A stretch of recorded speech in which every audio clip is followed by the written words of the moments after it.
Today, I'm honored to welcome an extraordinary mother-daughter duo who have shaped the way we celebrate and support women in Central Florida.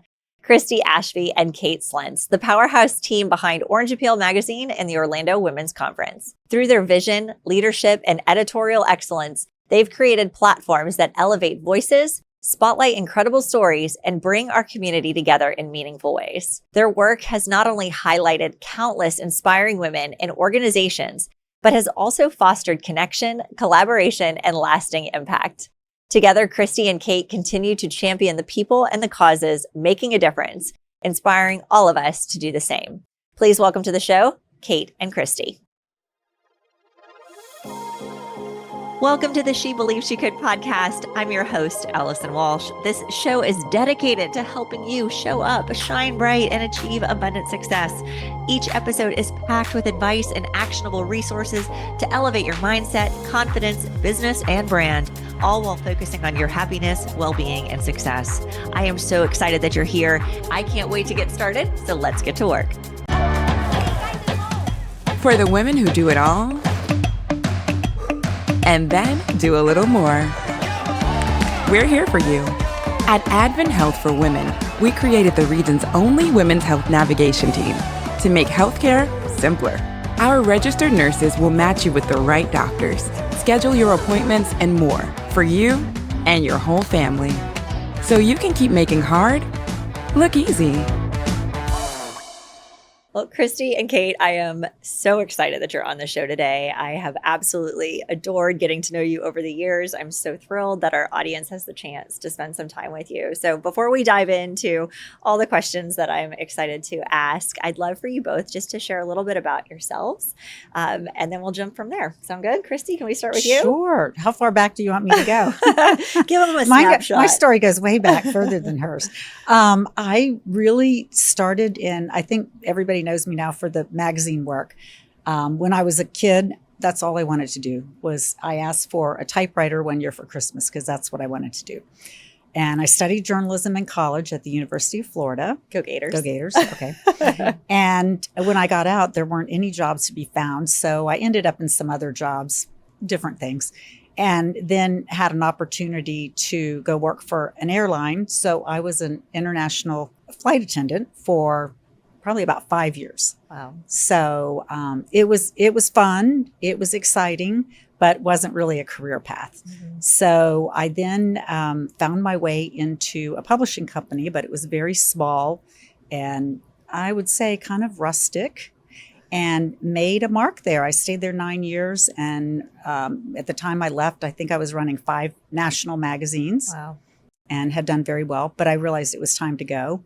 So I stepped away and went to work for a couple of other smaller magazines, and then got recruited to do Orlando Leisure magazine, which is where you probably know me from. Yes. And I was there 9 years, and I like to say it was 7 years too long. And that is one of my big points with women is sometimes we don't know when to go. Yeah. So I made the monumental decision. Went out on a trip to Taos, New Mexico, and had this epiphany. All these women were doing great things with their lives. We were in a little group circle. And I said, I'm not doing what I should be doing. So I went home and told my husband, I'm going to start my own magazine. And after he picked up his plate off the floor, he was very supportive, but he said, can you just wait a few months? And I didn't end up waiting that long, but mind you, our situation was not ideal. We didn't have money saved up to do it. It's a very expensive proposition. Yeah. Kate was in college. She had just started college. Mm-hmm. My son was in college, and my husband was actually on a medical disability. Mm-hmm. So, but we just started in the middle of 2008. And for those who remember, that was not a good time to start a business. But we got through the summer, we got into the fall, and I said, we have nowhere to go but up. So let's make it work. Yeah. Well, I remember so many facets and aspects of your story. Sure. Yeah. And I love this. So thanks for taking me down memory lane. Sorry it was so long. No, I loved it. So Kate, share a little bit more. Well, first, I always like to start with, I'm a mom of 2. I have an 8-year-old son and a 5-year-old daughter. And that's been a journey in and of itself. But I feel like that's very much part of, my journey. But yeah, she started the magazine when I was headed to the University of Florida. I was majoring in journalism. And so I did my best to help her from afar. So while I was up in Gainesville, I would write some articles here and there. I would, maybe edit, look at some articles. So that was kind of helpful for me as I was training. Yeah. And I joined her after graduating in 2010 and have been here since. Oh, I love I've it. worn many, many hats. We've learned Lots of hats. learned as we've gone along.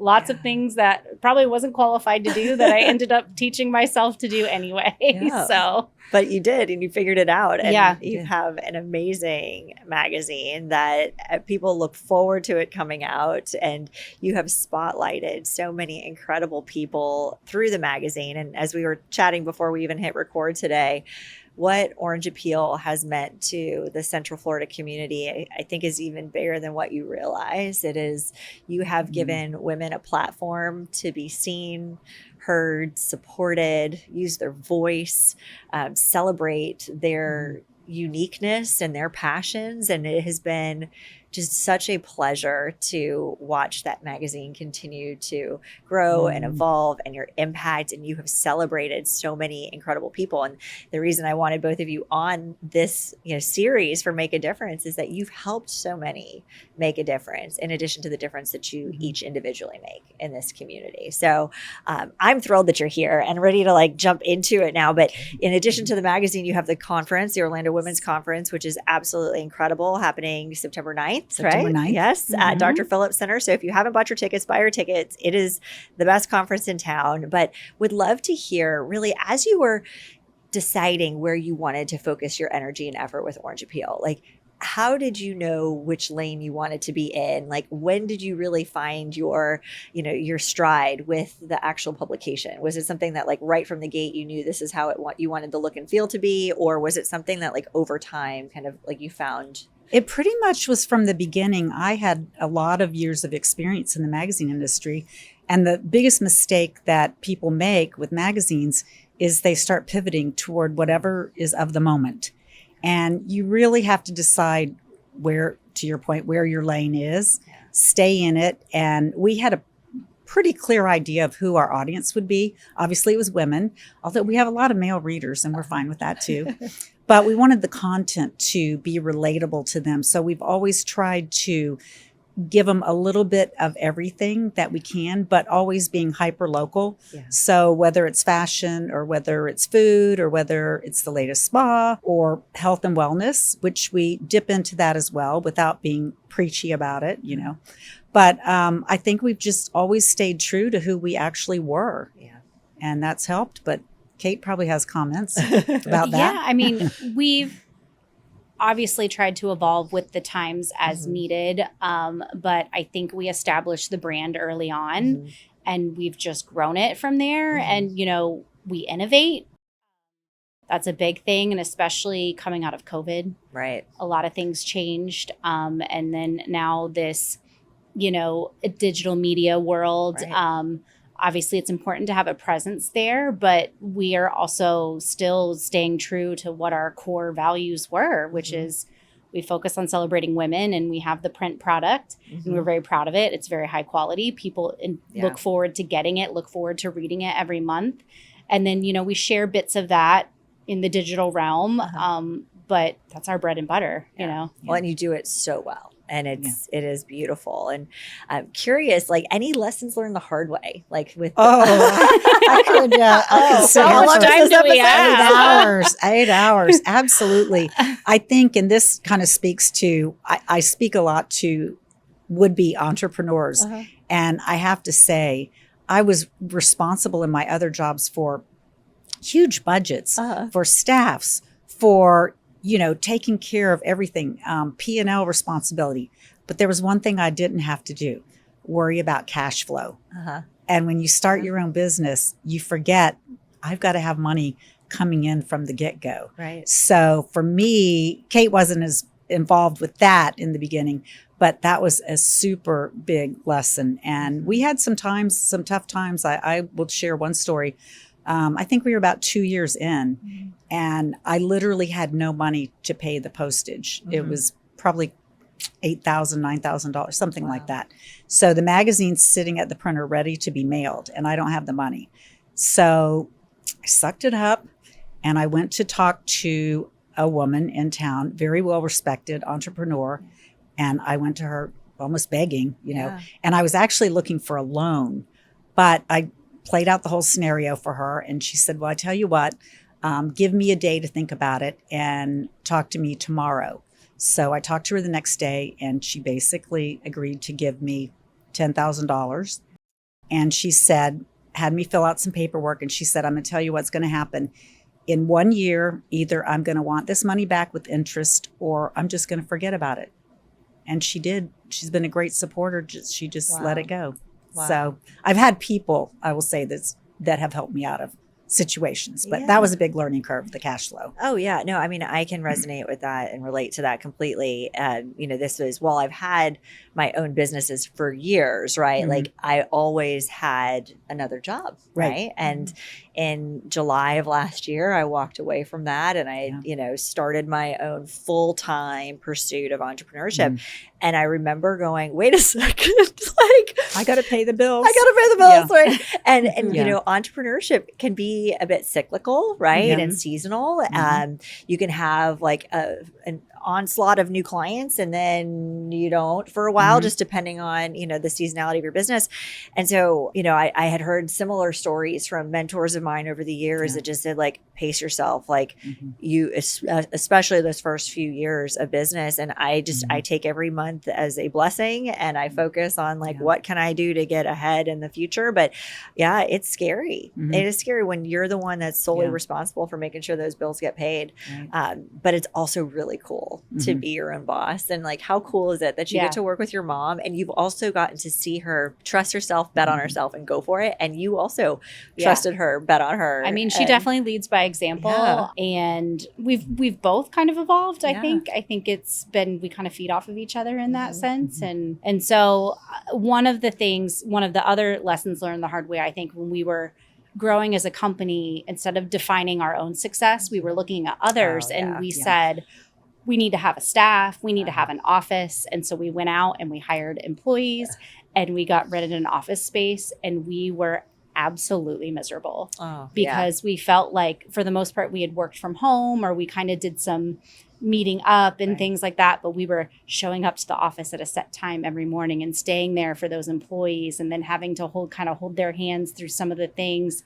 And we just kind of looked at each other one day and we're like, this is not worth it. This is not working. Yeah. And so, we kind of had to learn that lesson the hard way. And since then, we have kind of gotten in a much better rhythm of, we work differently. We work different hours. She's a very early mornings. I'm more of a late night, because mornings are kind of dedicated to my kids. I have to get them to school and, get them ready for the day and things like that. And then we've brought in help, but it's more on like a contract basis or like freelancers. So we're not feeling like we have to always, be doing all the things. Yeah. Well, I think incredibly valuable advice too, right? Like, you define what success means to you. It's really easy in today's day and age to get caught up in what has been glamorized online. And everything, there's a price for everything, right? Like, I mean, that it's more work. It's, maybe not filling your cup the same way. Maybe it's, actually tying your hands more to something that you thought would be more freedom based, right? Like, you really have to look at like, what are maybe the unintended consequences of moving in different directions.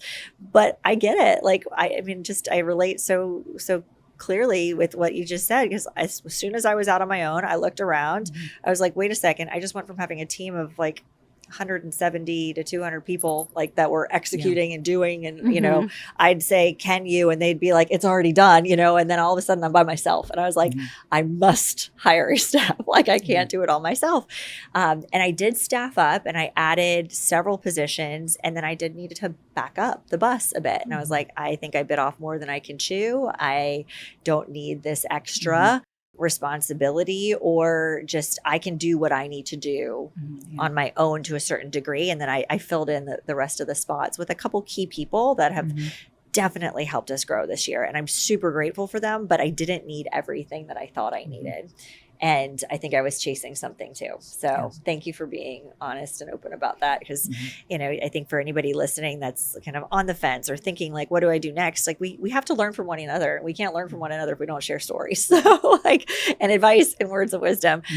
Maybe what's been one of the unexpected, joyful experiences that you've had that maybe you weren't planning on? 50% of mental health illnesses begin by age 14, yet only 1/3 of parents regularly discuss mental health with their children. Advent Health for Children and Heart of Florida United Way are teaming up to change this. We're helping people take pride in caring for their minds by empowering them to join our new movement and be a mind leader. We've created resources to encourage conversations around mental health and help shape the next generation of mind leaders. Learn more and join the movement at beamindleader.com. I think it's when we can make someone's day, and we've had this happen quite a bit. We don't realize the impact. We're just storytellers, is what we say at the end of the day. And we love sharing other people's stories. We try not to make it too much about us. You know, we're not Martha or Oprah with ourselves on all the covers. We do get it every now and then, but not. We've had some gorgeous covers. Yeah, a few times. We had to celebrate the ones we're celebrating. So when, I'll tell you one that just happened recently, we had 4 beautiful ladies on our cover for the May-June issue. And one of them was Darlene Jones, who's a local news anchor. And we usually don't tell people if they're going to be on the cover. You know this from experience. We like it to be a nice little surprise, and we don't want them to freak out too much while we're doing the photo shoot or anything. So anyway, I ran into Darlene at an event, like a nonprofit. There was the Shakespeare Gala. And she was with her husband. She looked lovely. And I let it slip that they were going to be on the cover. And she almost started crying. And she was so happy. And I'm thinking, here's someone who's fairly well known in the community. Like, she's a famous person. And this means so much to her.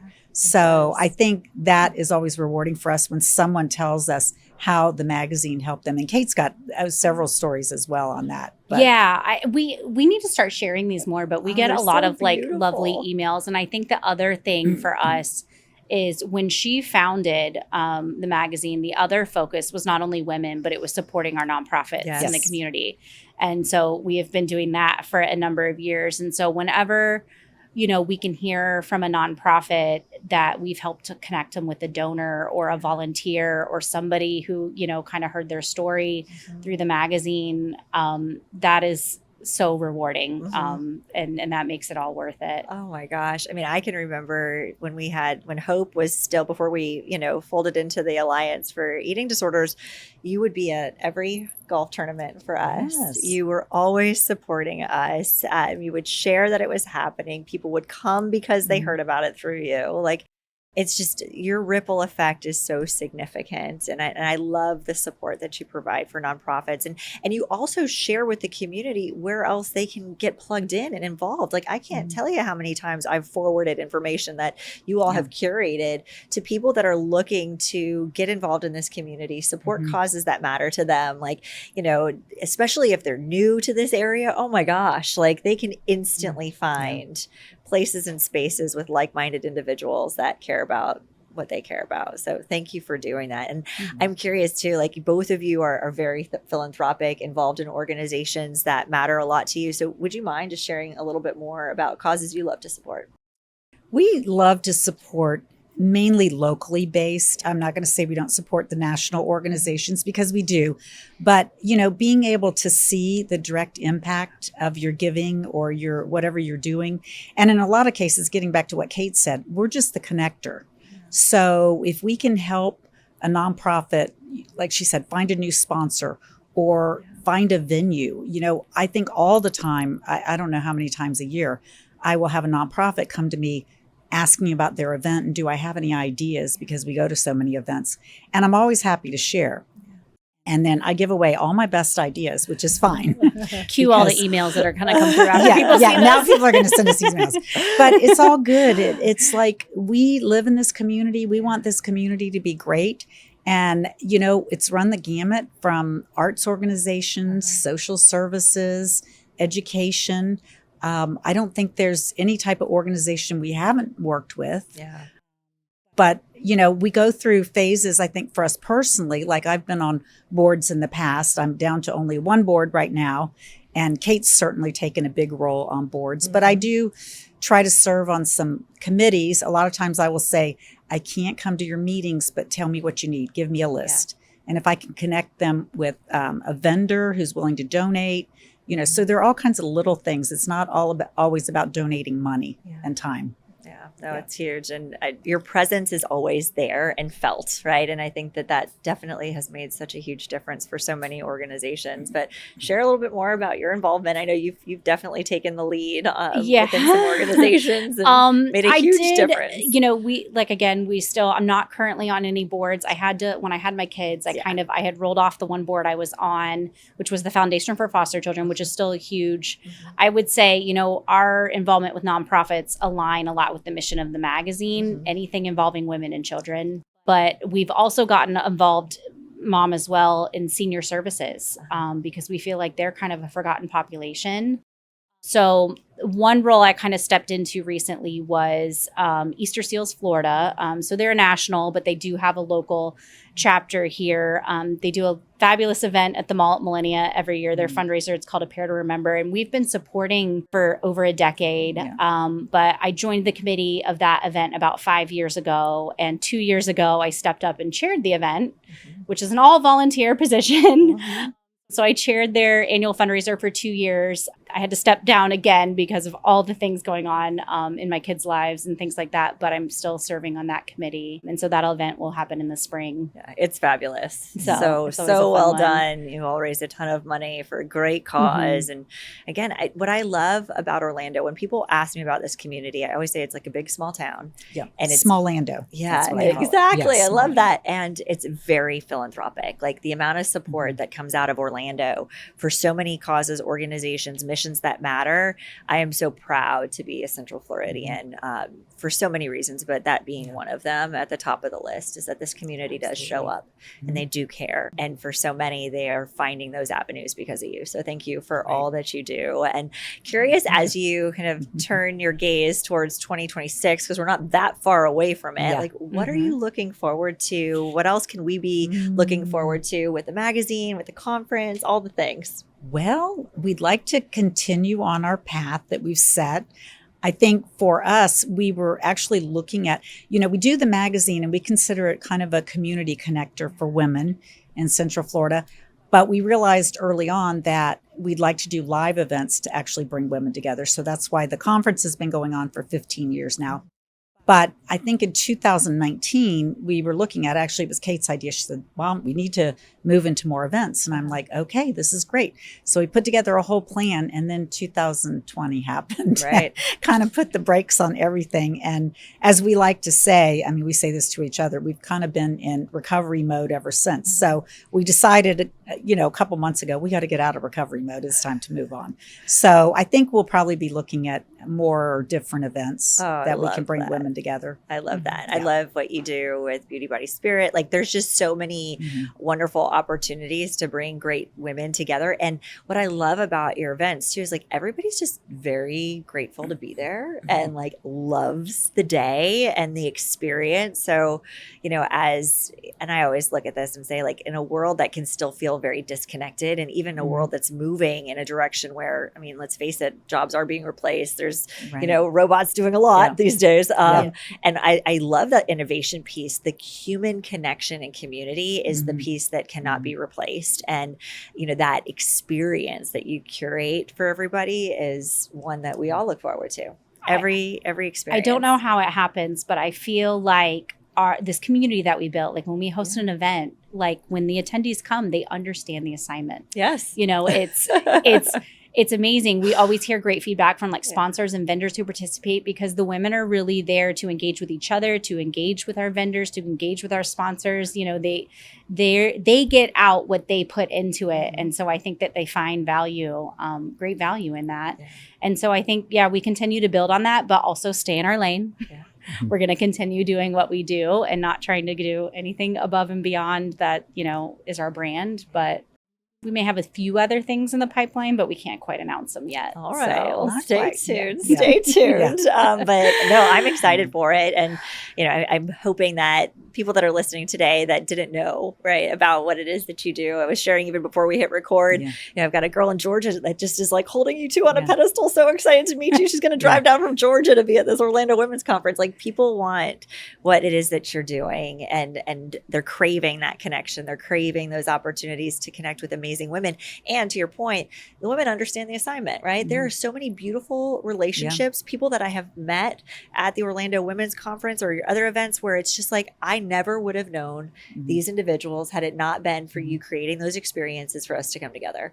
Yeah. And like, how beautiful is that? So I love it. So I'm curious, as we wrap up our time today, I have a couple of questions that I love to ask everybody that comes on the show.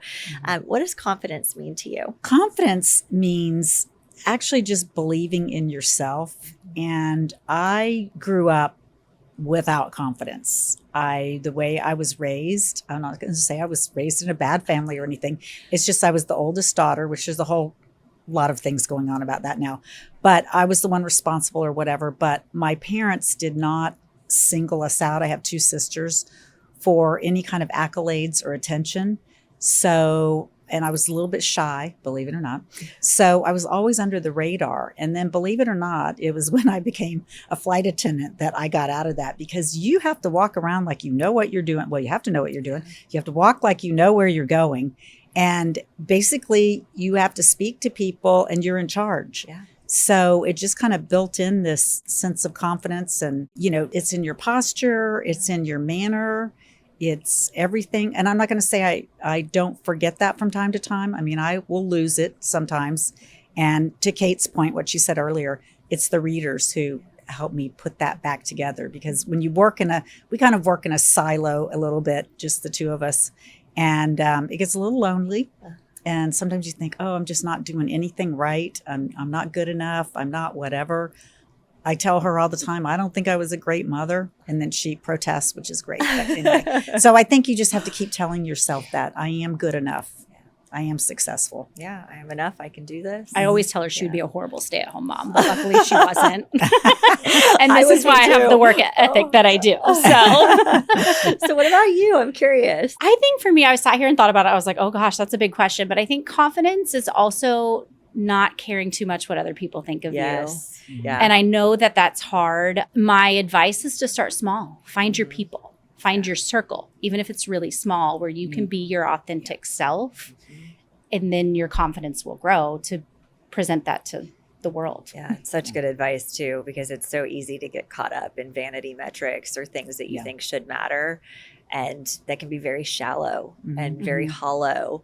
And when you turn around and it's an empty community full of not engaged people, like, what's there, right? Like, that's sad. I'd much rather start small, find your tribe, create, wonderful relationships. Like, that's what really matters. The older I get, the more I realize that it's the quality of the people that you surround yourself with versus quantity. And I think the world feeds us something different. Yeah. And it's really easy to get caught especially up in this day and age. It's followers and likes, but it's not that. Yeah, it's huge. And obviously I care a lot about like helping women build their brands, and it's the way we have to like rewrite the narrative of what they think that should look like. It's different, right? When you really break it down, it's like, no, it's the quality of the relationships, it's your network, it's the gifts you bring to the world. And when you show up as that person, you will attract the right people. Otherwise, it's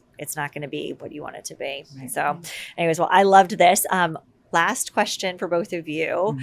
Who inspires you? Who else should we be following, reading? I know you mentioned a couple books before we hit record. But anybody that you've gained wisdom from that you feel like this audience would really appreciate? I think for me, well, I did mention I just read Let Them, Mel Robbins. So I'm not the type of person to read or do self-help exercises, but I found it very valuable. But I think for me, it's more the real people in the community. I mean, we've had some great women leaders back in the 90s. Both the mayors were women. So Linda Chapin has just been someone for me, former Orange County mayor. And just even to this day, every time I see her, she's the most gracious person, got so many things done. I just loved her grace, and I, just admire what she was able to do in a very different time. Mm-hmm. So I think I kind of look for local women for my inspiration. I love that. Well, and then you have the chance to interact with and cross paths absolutely. with. So, yes. But yes, if you haven't read Let Them,